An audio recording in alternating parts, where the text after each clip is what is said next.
Hi, everyone. Are you and your doctors at a total loss about your hair loss? I'm not.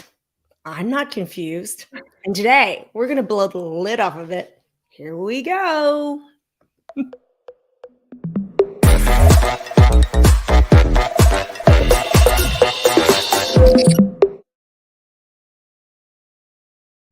Hi, everyone. Thank you for joining us today for this special Transform Table Talk Live, all about hair loss and some of the hidden causes or the unknown causes of hair loss. Dr. Maggie is going to give us the dirt on all of this. Thanks so much for joining us. I'm Anna Manuel, the co-host of Transform Table Talk Live, alongside the one and only Dr. Maggie Yu. Hi, Dr. Maggie. Hello, everybody. So I would say first thing first is come at me. Tell me where you're watching from. I would love to be able to talk with you. I don't want to talk at you. So if you can pop in chat where you're watching me from, that'd be really awesome. I would say that to say hair loss hit a nerve is an understatement. Big time. We Yeah. posted in our Transform Facebook group and we got hundreds and hundreds of responses about this. And it really goes to show you just how important of an issue this is for people because Yeah. our hair, it really is an emotional issue for people. That's Dr. Jason and I were actually talking with some of our clients on Monday, and that was one of the things we talked about was it's so much more than hair loss. It sounds like it's going to be a video or a training or a conversation about a medical symptom of hair loss, which most people think is as an aesthetic issue, right? But at the same time, it really our identity has a lot to do with hair. So when you think about hair as part of being feminine, your femininity, when you think about hair being masculinity, when you think about hair as in your general identity, how many of you guys out there, your hair, whatever the style is, do different times of your life is a huge part of your personal identity. And yeah, and yeah, put that.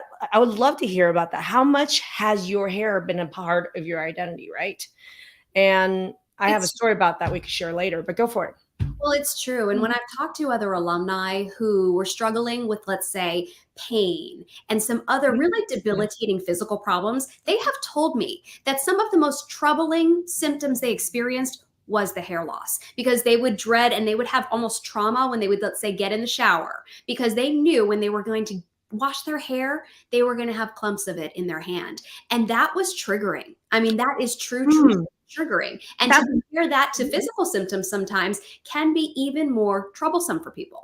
Well, when you think about all the different types of disease symptom states, autoimmune disease, POTS, mast cell, when you look at all these different things that we deal with, people are having trouble mobility, pain, right? Severe allergies, severe autoimmunity. You wouldn't think seeing hair down the drain would be the top thing on their list, but it is.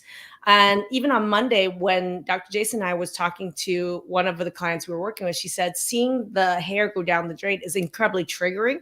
And I asked, I was like, what does it mean? She says, it means death. Right. So this is not a small deal. This is a big deal. And it's a very nuanced conversation. There's a lot to hair, what's underlying the causes of it.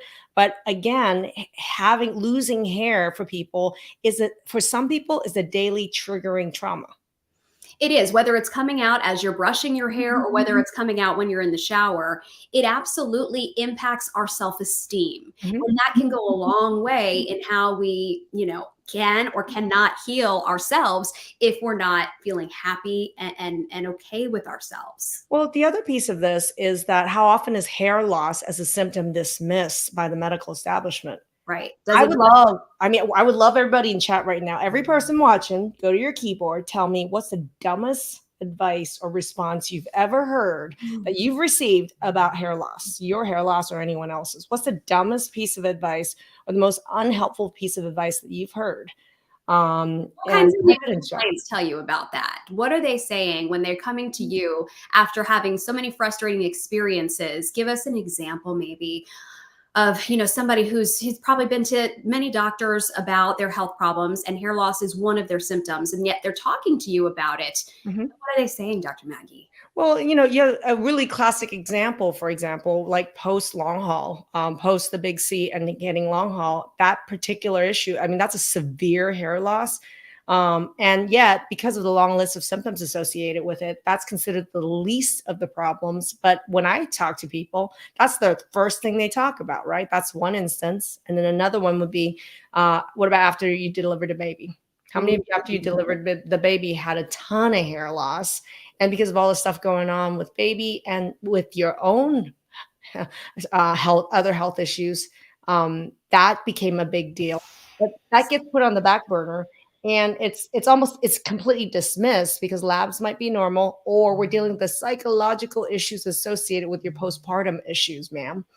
So true. And we're getting a lot of responses of people saying that their doctor said things to them like, it's not that bad. Or several people said things like this, well, you're getting older or you're at that age. And even a dermatologist is trying to interject and say that they know anything about hormones here. A dermatologist told me to stop taking progesterone. So they're just getting advice that perhaps is unhelpful at the very best, or being diminished in their feelings at the worst. And Kristen's saying, I mean, the level of medical ignorance and gaslighting in the medical community is astounding, which is why I can't wait to bring on our other experts here today. We're going to bring on Dr. Jason Bradley, and we're going to bring on Kathy Ryan.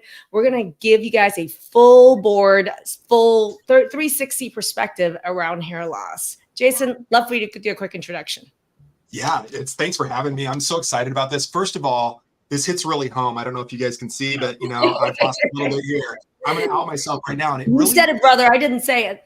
Hey, I hear you. I guess I should do my introduction. I'm so excited to jump into this.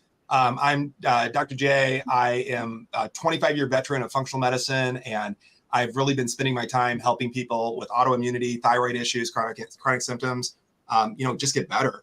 And I'm just so excited to be part of the Transform team. Kathy Ryan.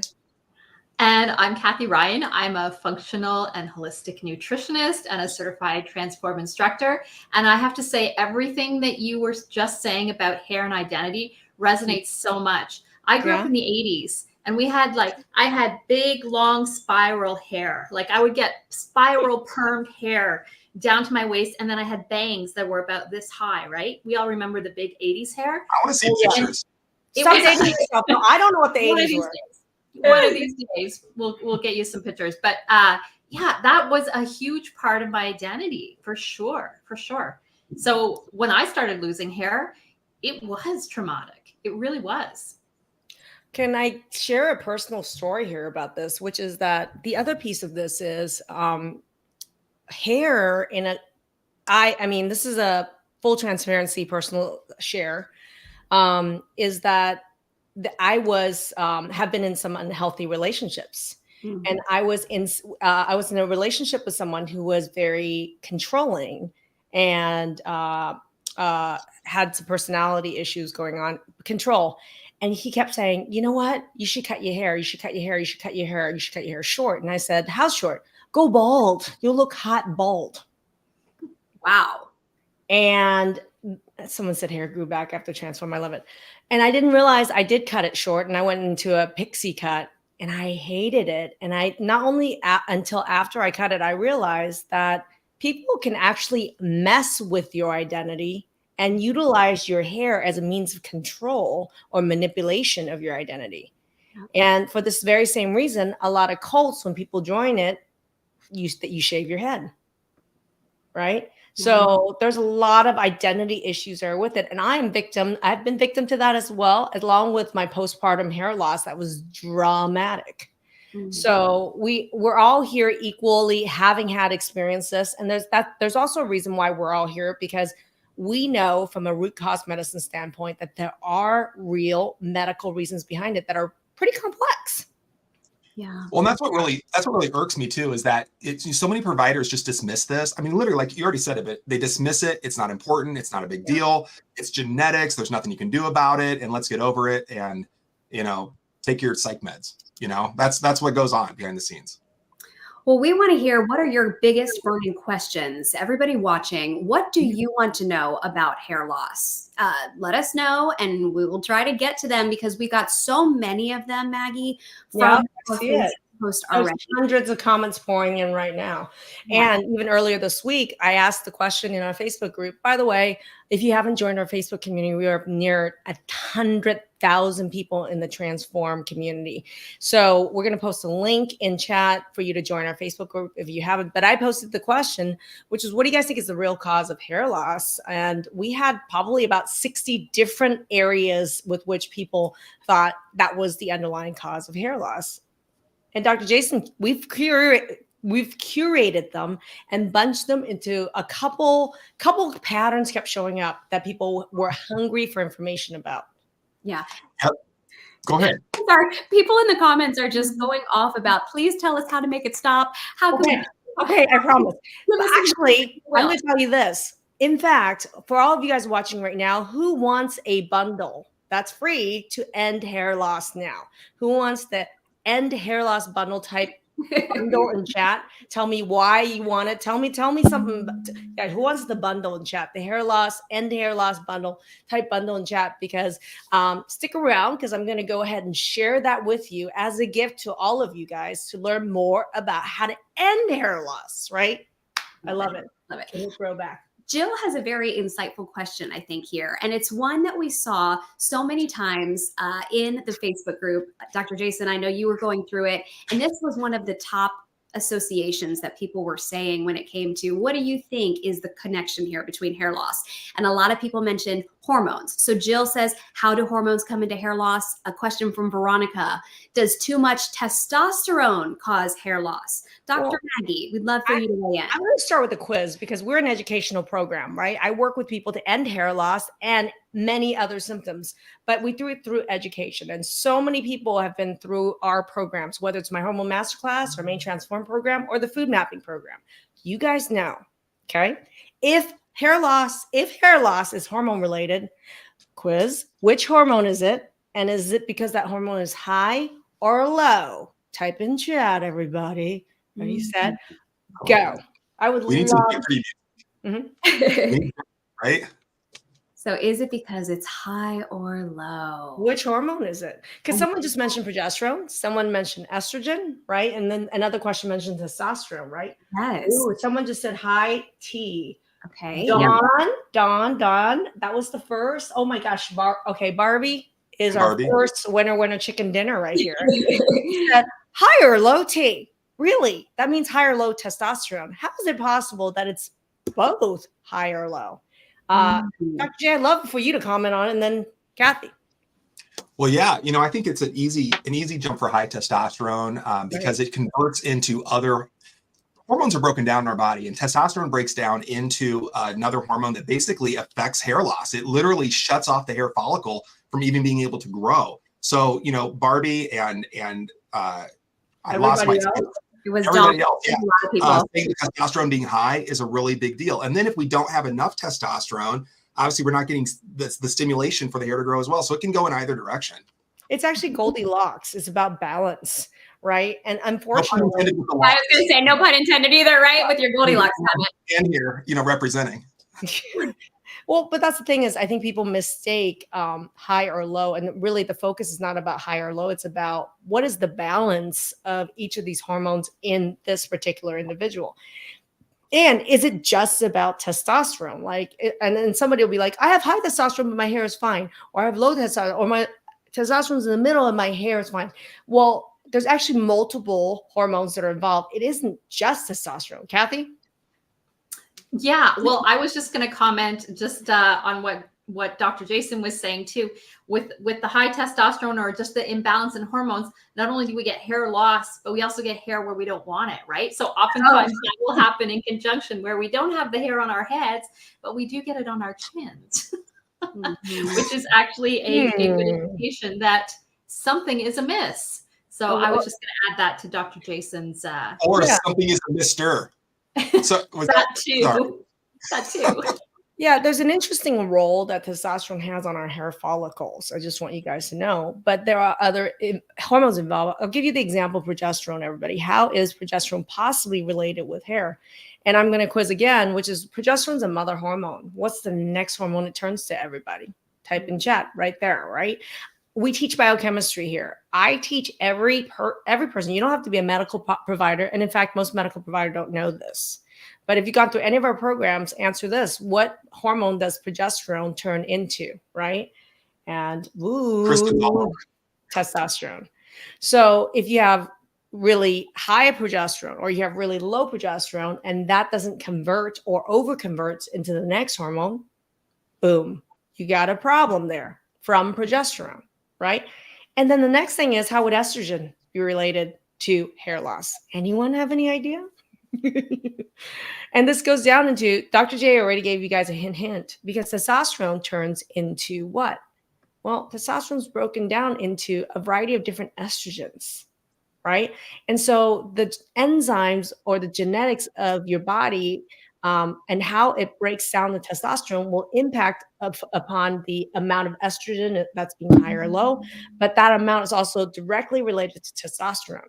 So there's so much going on here that it's about hormone balance. Yes. And unfortunately, there's no one doing work on hormone balance. Kathy? Oh, this is one thing that just drives me nuts, because it's something where someone will get a test that says, oh, I have low testosterone. And so they'll be given testosterone. Right? Which is like, how many times are we like, oh, no, right? And that's not the solution, because they're not considering the whole interplay of the hormones, just like Dr. Maggie was saying. Well, this reminds me of a case that I actually presented at one of our conferences where we had a woman who, quote unquote, had low testosterone, went to a hormone expert and got a testosterone pellet, and then came in with all sorts of autoimmune disease flares, mast cell flaring, and testosterone. That was, for her, I believe, was about 800. Well, I'm not even going to give the number. It was extremely high testosterone. So, and women, by the way, have testosterone levels 10 times less than men. We need 10 times less testosterone than a man does. But this woman had the testosterone amount that was equivalent to a man. So it would be 10 times higher than where she should be normally, because she was told she was low and given a testosterone pellet.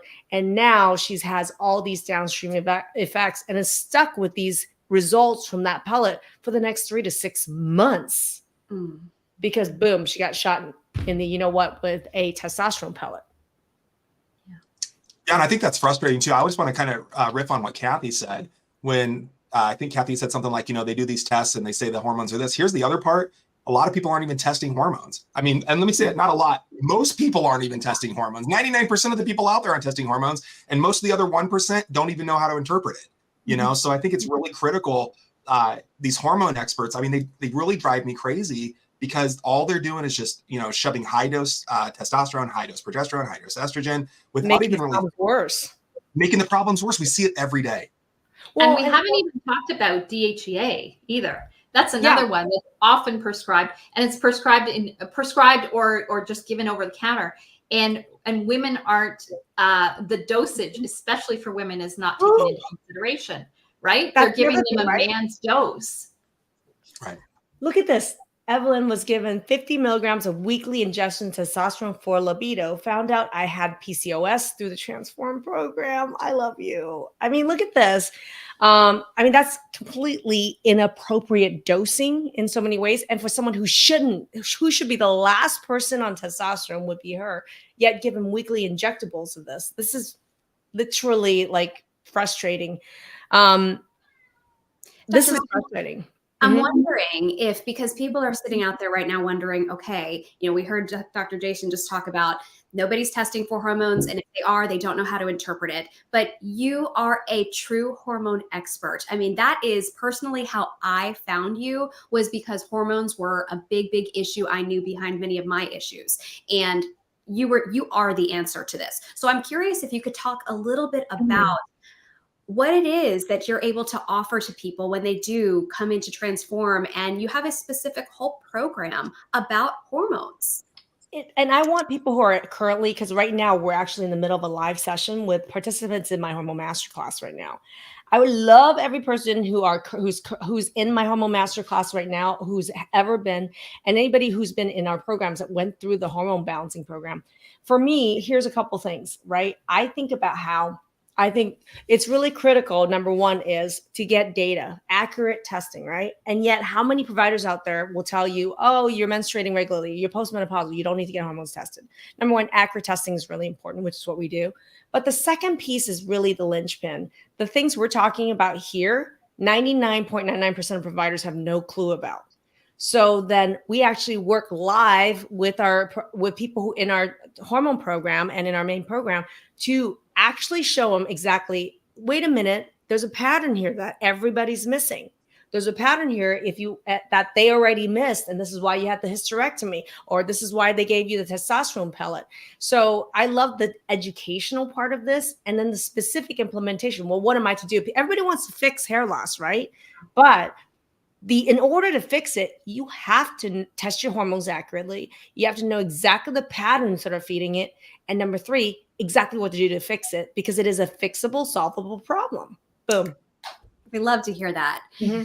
So yeah, I mean, like you have alumni chiming in basically and giving hope to people out there, just saying, my hair grew back after. Balance is key from Barbie. She's talking about ideas here that your doctors are not thinking about. Your liver and your gut isn't working. You won't be able to balance your hormones. I mean, how smart is Barbie? Doctors prescribing that, get that giving too much can be an issue. And people, are struggling, not going to their hormone experts, getting pellets and not getting the solutions that they're hoping for. So this leads me to an interesting discussion, because people are talking about getting pellets, but also hysterectomies. Like, we have a surgical solution to an underlying hormone imbalance problem that your doctors don't know how to test or address. And so at least 50% of hysterectomies are avoidable. Right? I'm just letting you know that, period. Right? So letting you know that. So for me, well, what are some things for you to do? I'm going to go ahead right now. We have a end hair loss bundle. That's a gift for anybody who's still right here watching and commenting. We're going to put the link in chat. And I'm also going to have, one of our, here's the link. Okay. If you want to end hair loss, I'm going to share this on the screen right now. You want the end hair loss bundle, go ahead and check out the link in the description and also this QR code right here. It's going to be gone in about 5 seconds, and we're going to get right back into what is there that you can do. And for me, with hormone balancing, there's a lot that supplementation wise that can be done with like, how am I supposed to fix my hormones? Well, there's diet, there's lifestyle, there's movement, there is absolutely supplementation, right? And some people need to add hormones or remove hormones. So, so there's a lot of tools that are here. And I would love some feedback from Kathy, Jason. What if there was one supplement that you can think of from a hormone standpoint? What would be your first recommendation for somebody out of the gate? Not doing any of our programs, totally a bonus give. What would be a supplement you would think about? I'll take this in maybe a direction that you're not planning on going, but I think that one thing that's overlooked with hormones, especially because a lot of times we see excess hormone buildup in the system, and we've already talked about people having the testosterone and the estrogen and the overconversion and causing hair loss. I think one of the overlooked points is just moving that, literally, I was going to say moving that crap out, but literally you move hormones out by moving crap out. Like, you have to poop it out, right? Poop every day. You have to every day. You have to poop every day. So I think that digestion and just the GI motility, the movement is super important to get that digestion working and that gastric tract, or the gastrointestinal tract working. You can't balance hormones if you don't poop every day. Just take that to the bank. Maybe I'll make a t-shirt out of it. Okay. You cannot balance your hormones unless you poop every single day. I got so excited about my answer. So the product, the supplement that I would recommend, like not knowing anything about anything, is Digested. It's a great product, right? I mean, it supports digestion at the front end and the back end. And it's just brilliant. I think it's a really great product. There it is, Digested. And if nothing else, we'll talk. I'm going to talk more about digestion in a second, but here's Digested. But the other thing that I really want to talk about is Love Her. I would say that's my favorite for balancing hormones for everybody, whether you're a man, woman, teenager, or young adult. And I know Kathy is a huge supplement nerd, and she's going to have a lot to jump in on that. So Kathy, I know it's my favorite. Why would you recommend it for hair loss? Oh, well, I mean, like you said, it's a balance. It's a balancing formula. It's a hormone balancing formula. So it's going to do things like if you have an overactive enzyme that's converting too much of your testosterone to estrogen, it's going to reduce that. It's got some cheese tree berry in it, which is actually going to help you produce a little bit of progesterone, which could convert to testosterone. So there's all kinds of I mean, it's just an all-round great choice for any kind of hormone balancing protocol. If you haven't even if you haven't done any of the testing. I love what's written here. The Facebook user here. I was diagnosed with breast cancer, by the way, which is a hormone-related cancer, and my doctor told me to stop taking my hormones. Right. As a result, I lost a ton of hair. Right. I started my hormone masterclass, found out I had polycystic ovarian syndrome, went on Defender, Liver Love, digested, and the hair loss stopped. I'm gonna walk like an Egyptian. Fixable. Yeah, and these are your supplements, and you were just talking about Love Her, but Defend Her is another one that I know you recommend sometimes to people in your program. As well. It wouldn't necessarily be the recommendation out the bat, right? If you hadn't done proper testing with you, though, or would it? But I'll be honest with you, Love Her is a good supplement no matter what the pattern is. There are some universal herbs that are good no matter what the pattern is, and I put them together into Love Her. So it is our best-selling and one of our in the hormone. I think that one is going to lead to the hormone. Is it the hormone essentials? I think it's going to lead you to hormone essentials. If it leads you to hair loss essentials, go check out the hormone essentials. But Love Her to me would be the all around, every pattern that I can think of in every age group, every, gender, it would be 2 a day would be really great. And it won't, and some people are like, oh, what if I'm going to join Hormone Masterclass? Can I take it and still join the class and get tested? Absolutely. So you can take it anytime, right? So I love it. I take 2 a day, and I started taking 2 a day before I embarked on any programming with you as well. And it was because of that, perhaps, that some of my hormone testing may have come back more advantageous than thought. So yes, it's such a great supplement. I've been on it for years now. Yeah. And to add to that, go ahead, Kathy. Add to that, sorry, I just wanted to add to that there's no hormones in Love Her. Hormone imbalance doesn't always mean that we have to use hormones. Boom. In fact, Dr. Maggie is probably one of the most conservative, probably the most conservative doctor I know in terms of prescribing hormones. She goes with the absolute bare minimum that people need to balance themselves out. There's no overprescribing of hormones in anything she does. And that's what I really do. There's follow-up testing to make sure that we're not too high, too low. I mean, and again, it's that Goldilocks window that we were talking about. And I think that's what's really missing also out there. I'm going to tell you. Go ahead. But what I'm going to tell you guys is this. First of all, let's answer Lisa's question. Can someone who's progesterone receptor positive survivor take Love Her? In fact, yes, and hell yes, Lisa. And you should be on Love Her. Especially post that history, just so you know, because it's actually going to help balance the hormones that were feeding that cancer in the first place. Hey, before we jump off Love Her and apropos to this question, first of all, this supplement is so smart. I just want to say, Dr. Maggie, you're so smart putting this together.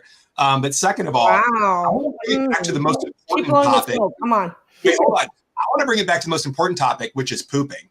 And I want to just point out that in this particular, we're going to talk about poop all night. In this particular supplement, there's calcium D-glucarate, right? And that I was talking about moving the excess hormones out in the feces. That's exactly CDG, calcium D-glucarate. I mean, that's exactly what that does. So I mean, it's just brilliantly thrown in. Okay. Also, as it relates to hormones, because there are so many other questions, I wonder if you could talk about hair loss after pregnancy, because we saw a lot of questions about that. I know I experienced it. I think almost all of my girlfriends that gave birth experienced lost a lot of hair. So What is that? And some people say, it felt like I was losing more and more after each child that I had. So this is an interesting thing. And I go through a lot of this in my autoimmune related videos, my thyroid videos, right? But this is almost like the convergence of the shitstorm in so many ways. So here's the thing. I'm going to take this to the bank right now. Write this down in notes, everybody. All right. During times of big hormonal change, becomes that change, rapid rate of change, the velocity of that change is a triggering event for all sorts of other inflammatory and autoimmune processes. Okay. And so what happens is this: when you deliver a baby, you don't just deliver the baby, you deliver the placenta.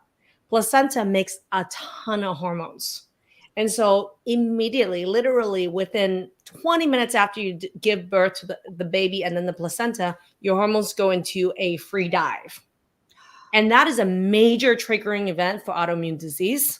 Just so you guys know, that was when I was started, and I had no idea. With my hair falling out, I had a normal TSH. I was told I was fine, even though I felt depressed, suicidal, and half my hair was gone, right? I was told that I didn't have anything going on. And it wasn't until years later, with what I've learned as a functional medicine provider, that I diagnosed myself finally with having an autoimmune disease of my thyroid, right? But that whole thing with the delivery of that baby and that hormone going down, HCG is the hormone that the placenta makes. And HCG has a very progesterone-like effect. And so when you plummet like that, you literally are pulling the rug under your whole body and system hormonally, and it will trigger dramatic hair loss. And if it's not caught and addressed, that hair loss can become permanent. Wow. Let us know in the comments, did you experience postpartum hair loss? And then did you also potentially experience any autoimmune type symptoms after that? This person said, no wonder I had so many issues after having my twins and when my POTS was triggered. So the light bulbs are going off when you're saying that, Dr. Maggie. I hope it does. And it's hair loss, but what about people with, joint stuff, rheumatoid arthritis, people with thyroid, people with ulcerative colitis, Crohn's, even mast cell? How many people's allergies became worse after the birth of each child, right? Bingo. And this is tied to that dramatic hormonal drop postpartum. And that it doesn't stop there just now. How many of you guys have monthly cycles where certain times of the month it's a shitstorm of whatever symptom you have? Yeah, we're not going to go there on you on that. Yeah, right? Lots of hair loss, terrible autoimmune symptoms started as well with autumn, right? So I can't make this stuff up. This is what you are experiencing and getting dismissed on. And I'm telling you, you were right and you are right. It is absolutely connected. Your hormones with postpartum delivery was the triggering event in many of your health symptoms. And you mentioned a sensitive hormonal time. This person brings up perimenopause as another hormonally sensitive time. And I would imagine, Dr. Maggie, you can let us know, is that the same idea?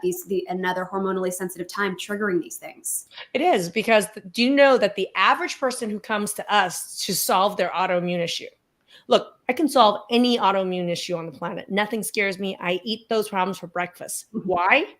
It's because nobody is understanding that the role of that hormone imbalance is what is the triggering event, and then also the kerosene under the fire. So do you know the average person that comes to talk to us about solving their autoimmune issue is a 48-year-old woman? That's not by accident. No. And most of them have had up to 7 physicians prior to coming to see us with their symptoms dismissed as being part of menopause. Yeah, and aging, it's like, you're getting older. It's just what happens to everybody. I mean, and it's not just women too. It's men as well. I mean, this might be TMI, but I knew I had I knew I had low testosterone because I had done some testing, and I went to talk to I don't see this guy anymore, but I went to talk to my physician at the time to get his perspective. And this is the only question he asked. He didn't even want to see the labs. He said, plug your ears. He said, can you get an erection? And I said, TMI, no problems in that department. And he said, literally, you don't need testosterone. I don't care what your labs say. And so it's dismissed. I mean, as far as like even trying to get hormones balanced, I think sometimes there's a struggle in both directions. Too much, too little. Again, it's frustrating. I will tell you right now, as much as we're talking about female hormone issues, I will tell you the person who's actually the most neglected on hormone balance is every male with a chronic disease or symptom. Yeah. I'll tell you this right now. I mean, I was just talking to someone who's like 26 years old and have all these health issues, you know, related with like huge food allergies, huge issues with, pain, brain fog, focus, those kinds of things, and severe asthma, right? And in talking to an individual like that, you know, their hormone history was like not even addressed. They're at all, you know? And you guys know this. How many men are there in our program right now?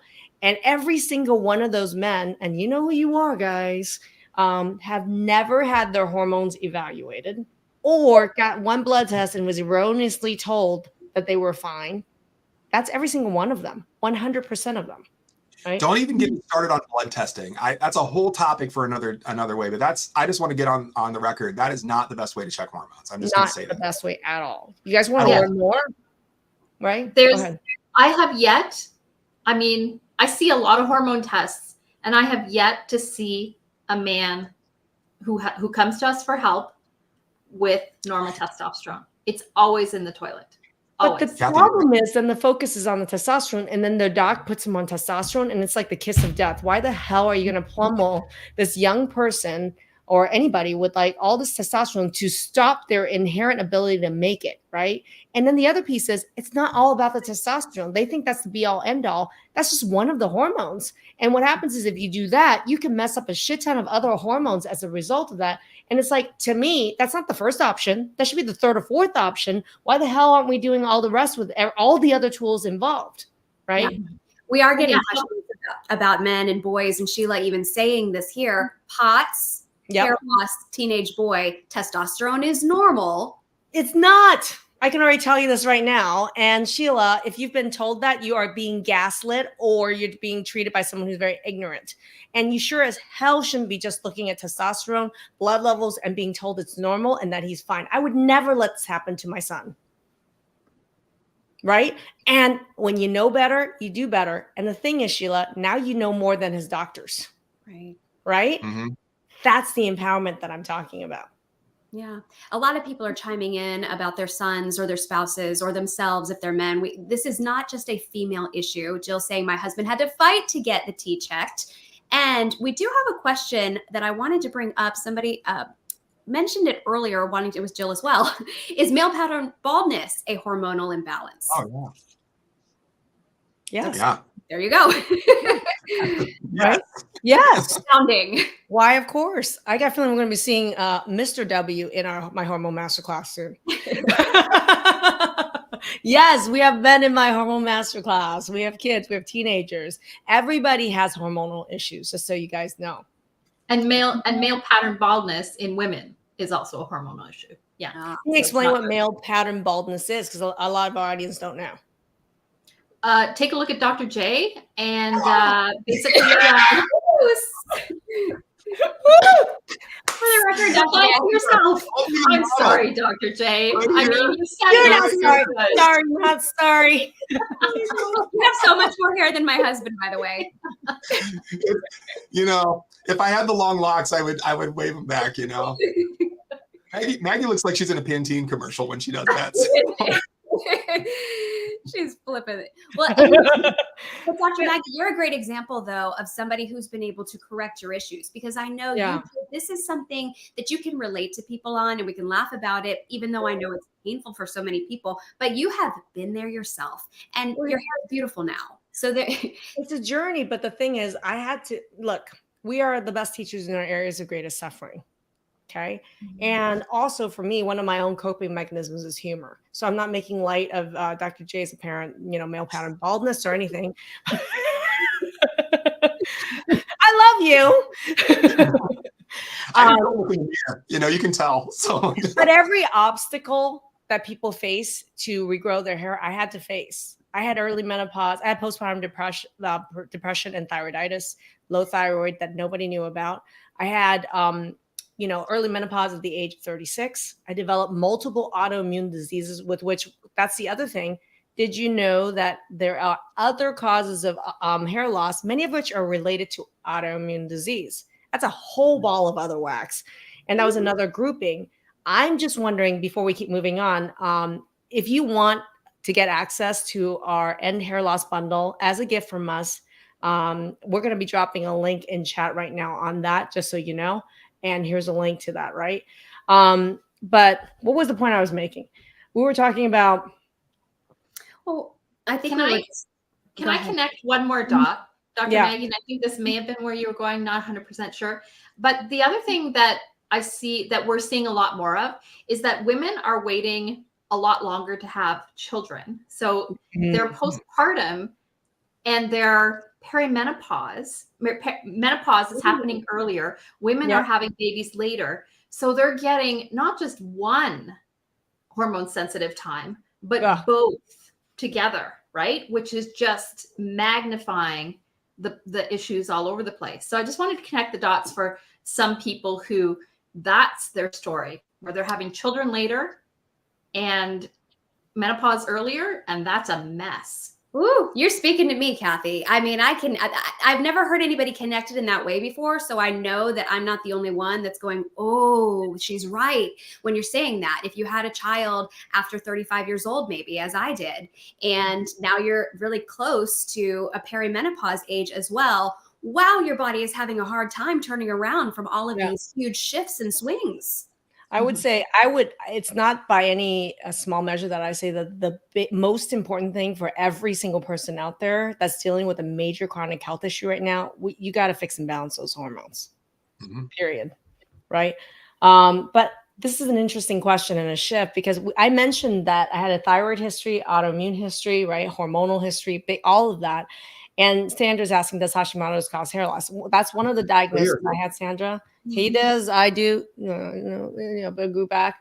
So yes, Hashimoto's, thyroid issues. I'm going to ask the audience here though, because I want to be jumping to another major topic, but would anybody be interested in learning more about how the thyroid or autoimmune disease is a major cause of hair loss?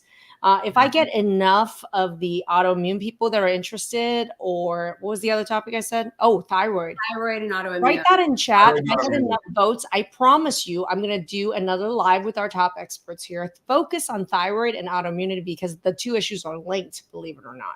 Right? Yeah, let's throw that into chat. That'd be really great. You should see the yeses coming in by the dozen. There's a couple hundred yeses right there. I love this. Oh my gosh. By the way, I did a ton of trainings around how to end hair loss with autoimmunity. I even reviewed the case study of Jada Pinkett Smith also. So in the End Hair Loss bundle is tons of trainings I have already done around thyroid, how it's related, autoimmunity. So if you haven't gotten that, just make sure you click the link in chat, but also you could QR code this. But I want to kind of switch gears, because Dr. Jason keeps wanting to go back to poop. I know. And so I want to talk every opportunity. So I'm going to talk about a hidden cause, or because I mean, how many people thought, because there was a ton of people who thought iron, and some people had other things like biotin, zinc. Other people had a lot of vitamin and mineral deficiencies. Can I ask some of the questions to you? Sure. So Margaret, she was one that she can represent the overwhelming responses we got about iron, first of all. Yeah. Is iron related to hair loss? And then Lauren, a follow-up question, is it too much iron? Too little iron? Can we address iron? Well, yes. And the answer is low iron can absolutely be associated with hair loss. And it's one of the most hidden sources of hair loss. Believe it or not, our program and my videos have been really instrumental in bringing iron to the forefront of hair loss and educating people that the amount of iron really impacts on blood flow and also the circulation of vitamins and minerals into the scalp, into each hair follicle. So it's actually really critical that people have an adequate amount of iron, right? That being said, the way that doctors assess iron is, Dr. J, do you want to talk about the standard of how people address iron and really what, and the necessity of people to understand what their true iron stores really are? Yeah, it's ridiculous. First of all, I just want to talk about the way doctors assess any labs. Let me just start there. Oh boy. You get a report and you just look for the H and the L. I just want you guys to know that like That's this all is the they're way doing. we're talking. Like they're just looking for it, just like you. When you get your report and you're looking for the H and the L, which one's off, that's all your doctor's doing because that's what they're trained. And if there's not an H or an L, it's normal. I want to bring that back to iron because there might be the savvy doctor that looks at ferritin, which is a great way to assess iron. But the problem is the labs allow that to go down to like 15 points, and we want to be a lot higher than that. So if you could come in at 15, 16 points, which is no iron, there's no iron available. And people are told it's normal. It's normal. Yeah. And they're tired and they can't think straight and they're losing hair and they're exhausted and they're weak and they're like, no, it's not that. But yeah, freaking is, I'm like, wake me when you're done. It's like, it's just crapola. But the other issue for me is, yes. So you know what? Taking an iron is important, right? For most people with hair loss, they have hidden iron deficiency that they don't know about. But then the other problem is the solution is go buy an over-the-counter iron, or you know what? Let me write you a prescription for ferrous sulfate. Hello. Ferrous sulfate. And that's like prescription for constipation. I just want to say that. Bringing it back to the poop again. Think about that. So it's ferrous sulfate. Let's just walk through this. Ferrous sulfate causes constipation. Now they're not moving the hormones out. They're getting toxemia from the hormones, which causes more. It's just absurd. But here's the thing. We have people on YouTube asking, how can I bring my ferritin down? How can I bring it up? And here's the thing. I'm really focused on what is the underlying root cause. And I actually teach on this. This is a full module in our main Transform program, because there's a whole system of evaluating what is your true iron status, number one. And number two, what's really the cause? Because if you don't never fix the cause, you're always chasing it and you're always trying to get it to go up while you're bleeding it out or not eating it and absorbing it. But I want to focus on one main area that and I'm going to ask people in chat, everybody who's an alumni, to answer this, okay? If it's not an input problem, meaning you're not a vegetarian or vegan, right? You're eating meat. If it's not an output problem, you're not bleeding it all out the other ends, then it's in the middle, okay? It's in the middle. And in the middle, okay, what are the major causes of in the middle problem with iron that causes major iron malabsorption problems? Oh my God, look at this. Yes. Lighten up. Digestion. Digestion. Yes. Barbie, I love it. Jess, oh my gosh. Emma, Evelyn. Okay. So the solution to iron, while yes, you can get this really good iron that actually absorbs, right? And you should, is to identify what's the underlying cause. And the most commonly identifiable source when people come into our program is digestion. Yeah. Right? If you have a broken digestion at any step and multiple steps, you won't absorb the iron, right? It's a digestion problem, dang it. And why don't people digest? Number one, genetically, people may already genetically be born with certain parts of the digestion that's weaker. Think about it. How many people are in families where multiple women or people in their family have had gallbladder removals? How many people are in families where there's multiple people with heartburn, right? Or IBS, right? There is a genetic component to digestion problems, which, yes, you absolutely, it could be genetic. But number two is it can be also iatrogenic, meaning that a doctor is prescribing you a medication and that inadvertently disrupts digestion, right? And then the third major category of digestion problems is food allergies and sensitivities, right? So digestion, food allergies, and food sensitivities are completely linked to all of these vitamin and mineral deficiencies, okay? Because you're not digesting it. Your gut is a war zone with all the food that you're allergic to. And then as a result, you can't not just absorb iron, but we're talking iron, we're talking biotin, we're talking collagen, we're talking all the healthy omega-3 oils. This is a huge problem between digestion and food allergies. Anybody else jump in? Kathy. Yes. Well, the one thing that I did want to add was when we were just talking about iron and iron levels, we were talking about, oh yeah, if your iron is down at 50, like that's a big problem. You can have iron at a level, ferritin at a level of 70 or 80 even, and have that still be a cause of your hair loss. So it's not necessarily that you're in the bottom of the barrel. You can have what would be considered normal levels of iron, but your body in particular, you need those you need more iron than even a level of 70 or 80. And that was my experience. My ferritin was always around 70 or 80, and it wasn't enough until I put it over 100. That's when my hair started to come back in. But the cause is right here. Like when you look at this diagram, that's our logo for my food mapping masterclass. But when you look at that left upper corner there, that green intestinal thing that Jason loves is your digestion, right? And your elimination. That has to be a cornerstone there, right? To deal with all these food allergies, hair loss, mast cell, POTS. On the right is accurate testing, which is complete dire lack out there of accurate testing, right? And then on the lower corner, you see all that vitamin and nutrient deficiency, including iron, as a result of these problems. And then on the left lower corner is all the food allergies that create a war zone with elevated histamines levels in the gut that causes these major absorption problems that result in these vitamin and mineral deficiencies, right? Okay. And so the food mapping masterclass, when you're talking about the food sensitivities, because I know so many people are out there thinking, okay, well, how can I address that? I don't even really know what I'm sensitive to. I mean, I think it's this, but then I avoid it, but then I still have problems. So that's really what you do in food But the problem with that too is most people are going on an elimination diet. If they think they have IBS, and I just talked to someone today about that, they go on these big, I'm on the FODMAP diet, I'm on the AIP diet. And the problem with that is when you eliminate huge swaths of food like that, 50 to 60% of your diet, for example, in favor of something else, you're actually exacerbating the vitamin and mineral deficiencies that are there. Because when you eliminate huge groups, I mean, I'm looking at, like, some people are like, I'm on the carnivore diet. Okay. But the problem is, what are all the phytonutrients from plant sources that you're missing that's critical? And then they wonder why 3 months later, all the hair is falling out or something, right? We had, remember Leah? Leah from Italy. It's like, I was on the carnivore diet, and the interesting part on that story was that it turned out that her food sensitivity was to beef. Oh, right.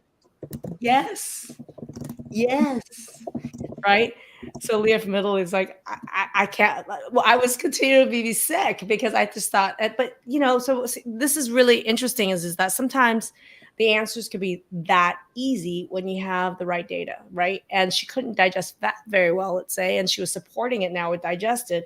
When you support the digestion, she just removed the beef and was able to add back hundreds of other foods. This is how she's getting better. Boom. First time going out and exercising in her front yard, she said the other day, right? This is how this happens. It can be that easy, but there needs to be system accurate testing and education, especially around digestion. I know that we're not like going down the food rabbit hole because we could be here all night on that topic alone. Yeah.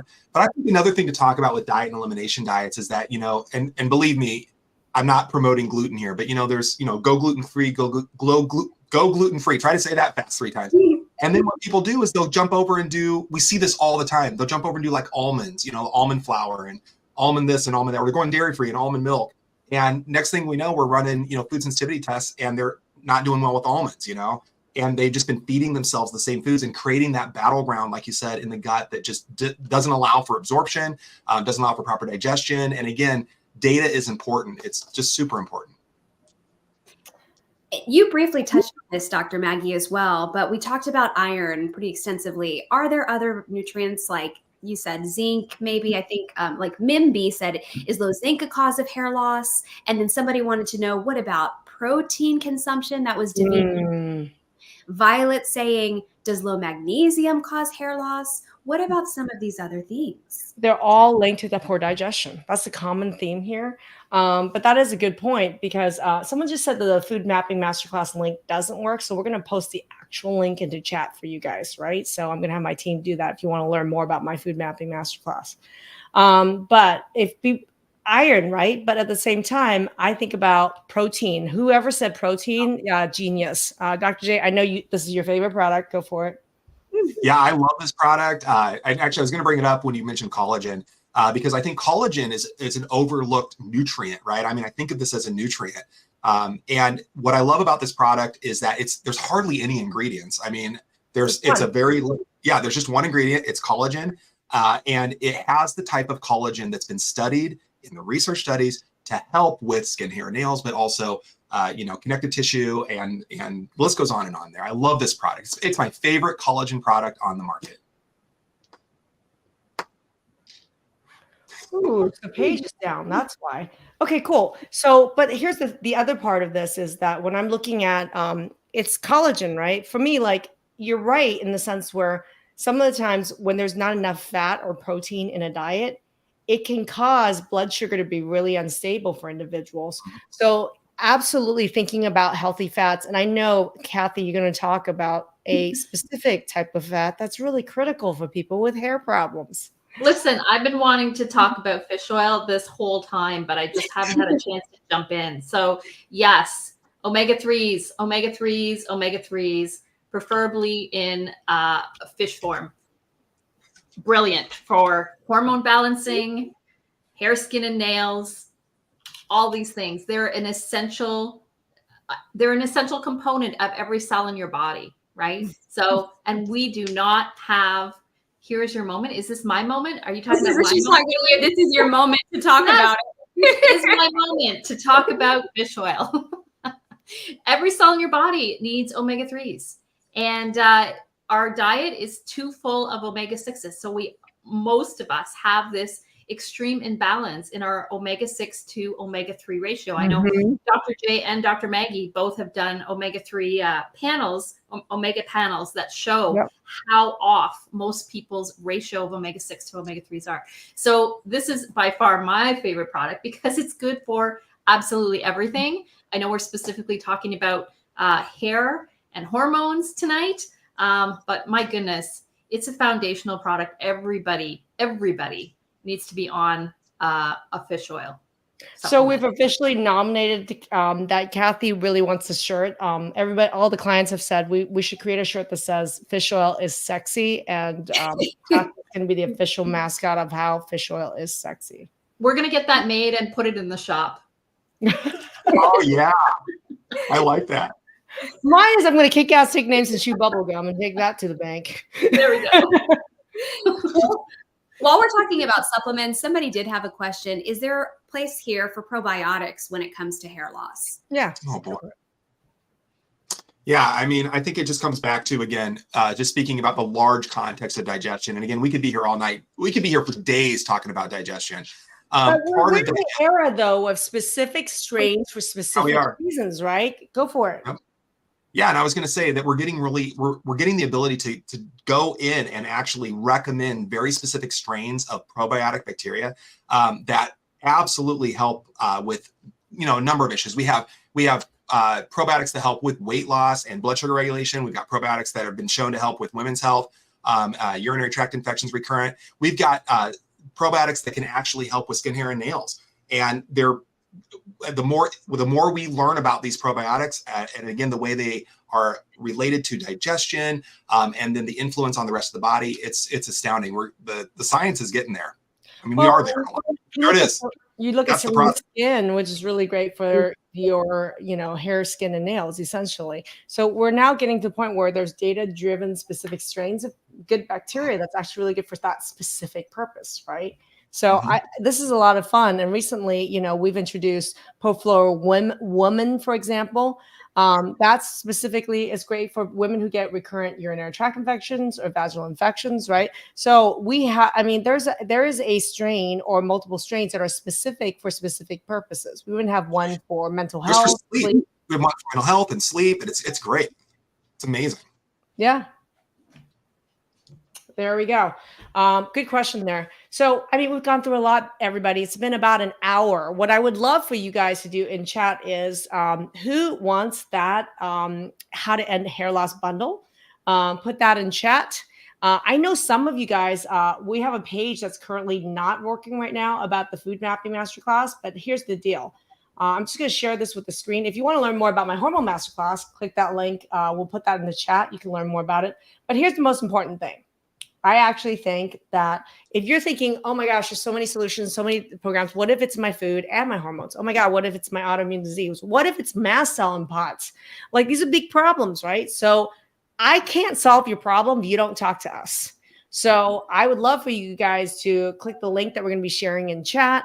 And look through chat to get the link to also download our hair loss bundle, which includes all trainings I've already done on hair loss, as well as a supplement protocol in there and a guide in there. So if you want that how to end hair loss bundle, put your name in chat, say bundle, or take a look through the chat and you can find that link. Or if you put bundle, we'll send you a message with that link. That'll be really cool. But the other thing is, if you want to end these problems permanently, book a call with us. I can't help you if you don't talk to us. Dr. Jason, Kathy, we can't help you and unless you chat with us. So book a call with us. I would love to find out more about what's going on with you, so we could put our collective genius into solving your medical mystery. And Merritt here saying, I'm so thankful to the Transform team. So happy to have the hair on my head. And it is just so rewarding to hear that people have had this success with growing hair back and getting it fuller after finding out some of the linchpins in the program. I would love every alumni or everyone who's been through any of our programs. If your hair grew back, put it in the comments and share one or two of the linchpins that was success for you. Because here's the thing, success leaves clues. So why not talk to people who've been successful? Ask them what they did to bring about that result, right? We just shared our own experience and our own personal experience and our road to success here. But if you're an alumni, and there are many of you where your hair grew back, I would love for you to share your linchpins in chat so our audience can learn from your success. And as we're talking about that, this has been enlightening when we're talking about hormones. We talked about iron and we talked about other nutrient deficiencies. We didn't forget, do not worry, we didn't forget, Dr. Maggie, you teased that you will do another one all about, I believe you said, thyroid and autoimmunity. So I don't know. Did we get enough comments on thyroid or autoimmunity in chat? I mean, many dozens. I need more, man. Come at me, everybody. If you want a hair loss and thyroid or hair loss and autoimmunity, put that in chat. I need some encouragement. I need some social media encouragement.